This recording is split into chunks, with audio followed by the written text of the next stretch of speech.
So we're on lesson 14, the last lesson, and this should be the last video if we get through it in time. And so then we'll be finished with your zoology book. So let's begin. This here says to write a play. So you can write down your play, and this is kind of cute, like the microbats talking to each other. You can read this whole thing over if you like, but it's to learn how to write a play. Okay? We're talking about bats now. Habits, we're on lesson 14. We turn to page 294. Habits, habitats, and homes. There are more than 1,400 species of bats around the world, and they can be found pretty much everywhere except Antarctica or the very northern part of the Arctic. In fact, it's believed that about 1/5 of all the mammals on the earth are bats. Man, 1/5 of all animals are bats. As you know, bats usually roost during the day, using the time to sleep, nurse their young, and groom themselves. Bats are diligent about cleanliness and spend a long time every day, sometimes several hours, getting squeaky clean. Do you spend that much time cleaning yourself? Probably not. If only because you share a bathroom with other members of your family who want to bathe and brush their teeth. When a bat cleans itself, it simply hangs by one foot while using the other to comb and clean its fur. It also uses a thumb to clean its ears and face and cleans its wings with its tongue. Wow.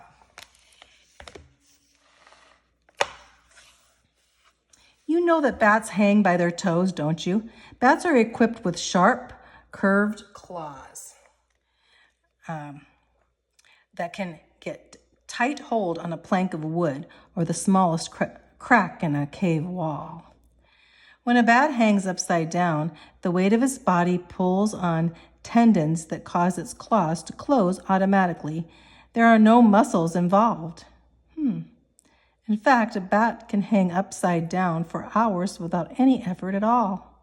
Have you ever tried hanging from monkey bars for several minutes using your clenched hands to hold you up? Doing this can be very tiresome for the muscles in your hands and arms. Now imagine what it would be like trying to hold on to the bar with your toes. God didn't create humans to hang upside down. When a person spends too much time upside down, his blood tends to rush to his head. This doesn't happen to bats. A bat's circulatory system, the blood vessels and heart, is structured differently to keep the blood from rushing to its head. You might wonder why bats hang upside down. Well, that's because it's an ideal position from which to take off. Remember, bat wings are different from bird wings. Bird wings have more lift but don't allow for as much maneuvering as bat wings. Since bat wings don't have as much lift, it's harder for bats to get started flying. Hanging in a high place upside down, however, gives them a perfect launch.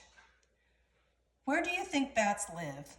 You probably imagine them living in a cave, and in many caves that's true. Many species of bats prefer to roost in dark, safe caves, but these cave-dwelling bats also like any dark crevice, such as under a bridge, in an attic, or under the eaves of a building. Because of this, bats in the United States are often dependent on people for their homes. Bats are very social. This means they love to hang out around others their kind. As a result, you find bats living in huge colonies. There are some magnificent large bat colonies in southwestern United States. One of the biggest bat colonies in the world can be found in Bracken Cave near San Antonio, Texas. Each year, 20 million Mexican free-tailed bats go there to give birth and raise their young. As you learned in your first activity, there's also a colony of about 1 million bats that spend each summer under the Congress Avenue Bridge in Austin, Texas. These bats are called city bats because they live in the city, only a few blocks from the state capitol. Tourists can watch one of the most spectacular sights in nature as these bats emerge from under the bridge to eat up to 30,000 pounds of flying insects each night. Here's a picture here. Bats are social animals and roost together in large colonies. Look at this large colony of bats. And up here, these flying foxes are roosted during the daytime in Australia. Look at them. They look like upside down foxes, don't they? So, they eat 30,000 pounds of flying insects. That's more than the weight of 8 normal-sized cars. Did you know that? That's how much insects that they eat. What did they say? 30,000 pounds of flying insects each night. That's more than the weight of 8 normal-sized cars. Since Texas has a lot of mosquitoes, you can imagine how much these bats help to reduce the mosquito population. No wonder there is a yearly bat festival to celebrate these adored creatures. Many bats don't live in caves or cavities. They prefer to roost out in the open, usually in trees. In fact, most megabats are tree roosters. When bats roost on a tree branch, they often hang by 1 foot, which makes them look like a small dead leaf. This makes it hard for predators to spot them. Most tree roosting bats avoid grouping in large colonies. They tend to roost in small groups alone with their young. When threatened, the bats will gather their young under their wings to protect them.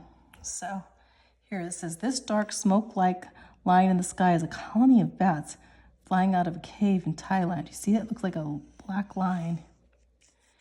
This long-nosed bat roosting on this tree trunk are hard for a predator to spot. Man, it's hard to see that bat. I can't even see him in there.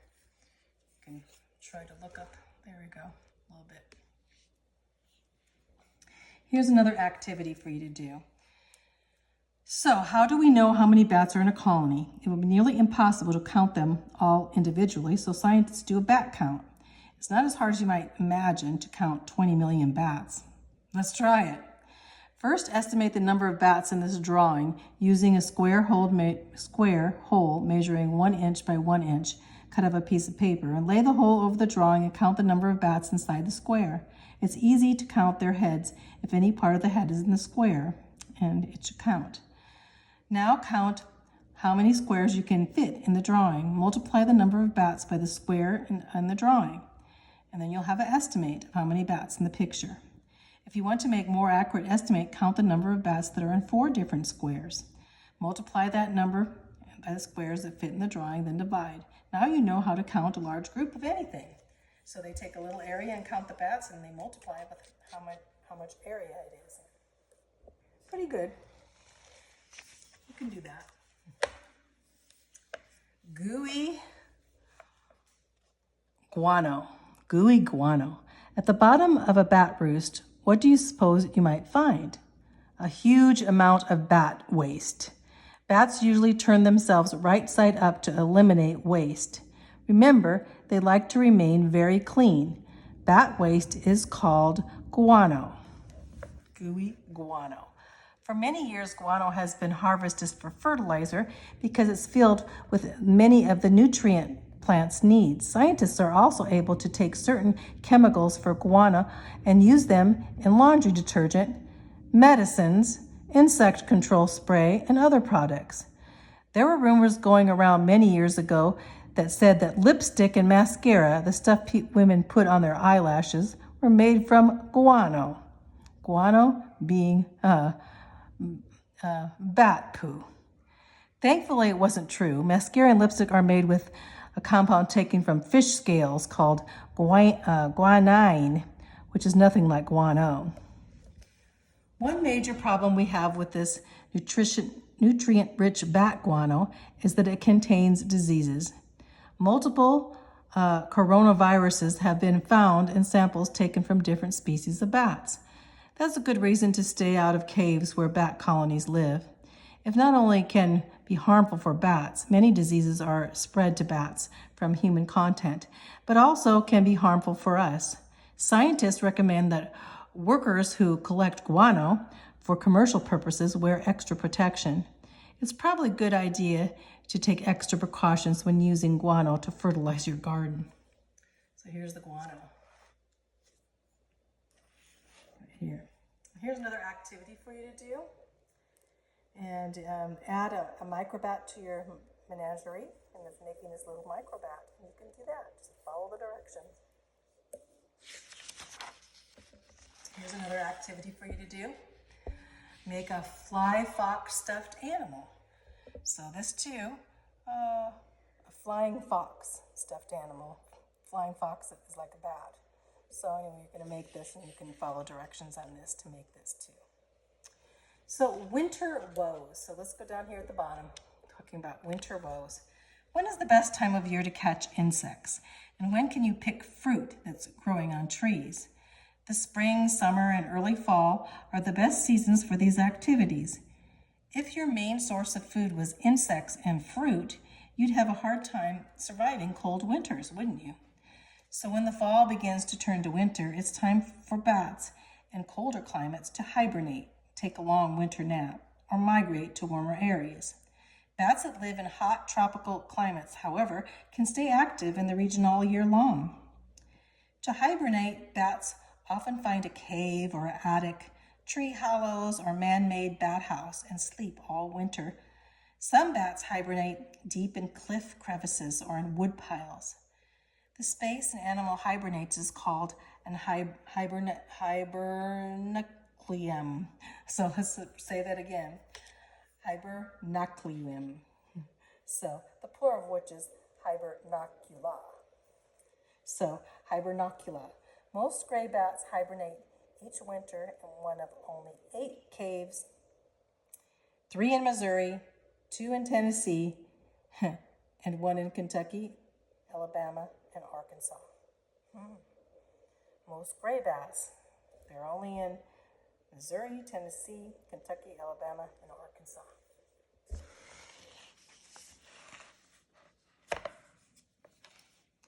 If you live the far north and find a bat hibernating in your home or yard, it's almost certainly a big brown bat. This bat is the only one known that can survive at temperatures below freezing. One scientist who studies bat found one cave on a wall trapped completely in ice except for his nose. When he freed the bat from the ice, it woke up and flew off, going deeper into the cave to find another spot to sleep. Man, a bat covered in ice, still alive. When a bat hibernates, its breathing slows down and its body becomes almost the same temperature as the air around it. Its heartbeat drops from 600 beats per minute to fewer than 30 beats per minute. This conserves a lot of energy, allowing the bat to stay alive until springtime brings the return of food it needs to survive. Unlike bears, bats are true hibernators. You might have learned that bears hibernate in the winter, but they really don't. They just take long winter naps. You see a hibernating animal breathing and heart rate drop a lot, and its temperature lowers to where it's almost as cold as the air around it. Bears reduce their breathing, heart rate, and body temperature a bit, but not nearly as much as a true hibernator, like a bat. It's important for a bat's hibernaculum to be moist. Otherwise, the little bat will dry up during its hibernation. In fact, a hibernating bat will wake up from time to time in order to drink, usually by licking water off its fur or the cave wall. If the winter air warms to above 55 degrees Fahrenheit or so, a bat might wake up to capture a few available insects and then go back to sleep. As its hibernation continues, the fat the bat stored during the fall is slowly used up. Bats are often threatened by well-meaning cave explorers who can cause an entire colony of hibernating bats to be killed off simply by disturbing them.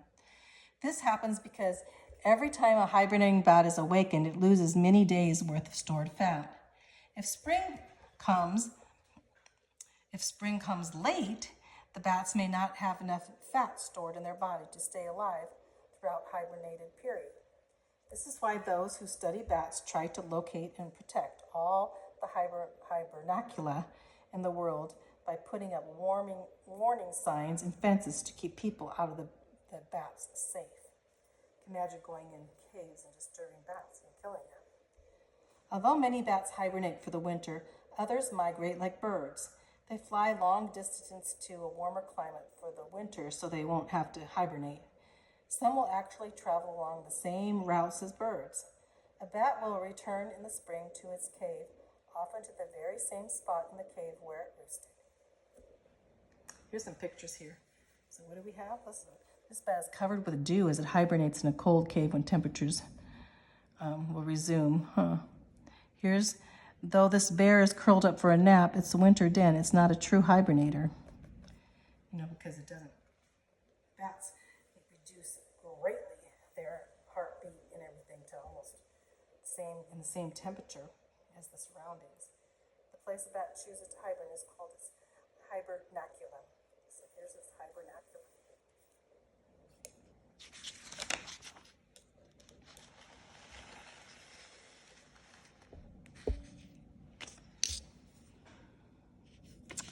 Let's see where we were here. It says,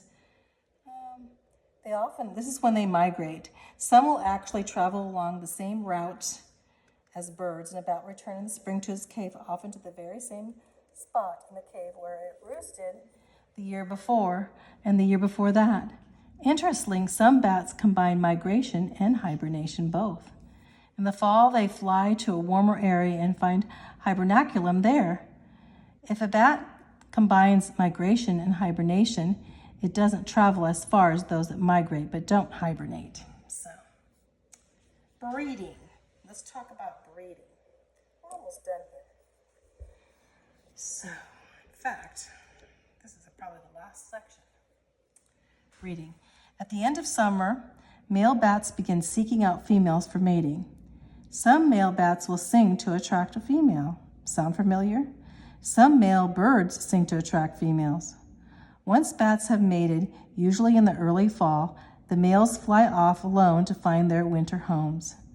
Most mother bats have only one bat pup each year, which is born in late spring or early summer. A few species, like the big brown bat, have up to 3 pups at once, but that's rare. Tropical bats can have 2 pregnancies a year because the weather is warm year-round. Once bat pups are born, they must have very warm temperatures to develop quickly. One remarkable thing about bat pups is how big they are. They may seem tiny to us, but they're as much as 1/3 the size of their mother. If you were 1/3 the size of your mother when you were born, how much would you have weighed? Think about it. If your mother weighed 120 pounds, you would have been 40 pounds at birth. Many bats, especially megabats, are born with fur-covered bodies and wide-open eyes. Other bats are born naked with closed eyes. Bats born completely naked are altrical, while bats born with fur are precocial. Do you remember what these words mean? You learned them in the previous section. Precocial means that they can do a lot of things when they're born. Altricial, if you say it, I always say it wrong. Altricial they need much help when they're born. Whether their pups are naked or furry, mother bats adore them and coo to them, much like your mom cooed to you. Like all mammals, the mother nurses her newborn with milk from her mammary glands. Some microbats carry their newborns wherever they go, but most leave their pups in a nursery when they need to go out to look for food. Even microbats that carry their pups will eventually have to leave them in a nursery once they get too heavy to carry around. Bat pups can nurse for as long as 6 months. That's a very long time for a mammal to keep feeding from its mother, 6 months.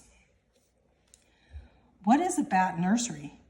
Infant bats often stay in a nursery where hundreds and sometimes millions of baby bats snuggle together to keep each other warm. Remember that most bats have only one pup. If there are several million young pups, that means there are several million bat mothers in the colony as well. So here's some pictures here. We have this fruit bat here, and her pup are sleeping in a tree. And this newborn baby Brazilian free-tailed bats cluster in a Texas cave, like a bat nursery, kind of. So let's go on to the next page here.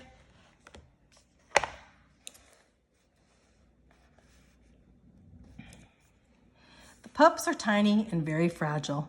God gives them the ability to cling tightly to their mothers or to a wall from the day they were born. If a pup falls to the ground, it could die. After all, snakes, raccoons, and other carnivores can get to the pup very easily if it's lying helpless on the ground.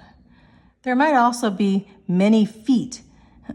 There might also be many feet of bat guano underneath them where bats roost. That's bat waste, bat poo. And a baby could sink into it and completely be covered up, unable to breathe. This is why an infant must stay attached to the ceiling.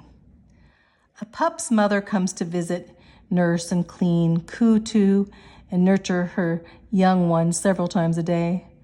For many years, scientists thought a bat mother probably just fed any little baby she could find, but experiments have shown that each mother can find her very own pup among the millions of bats in a nursery.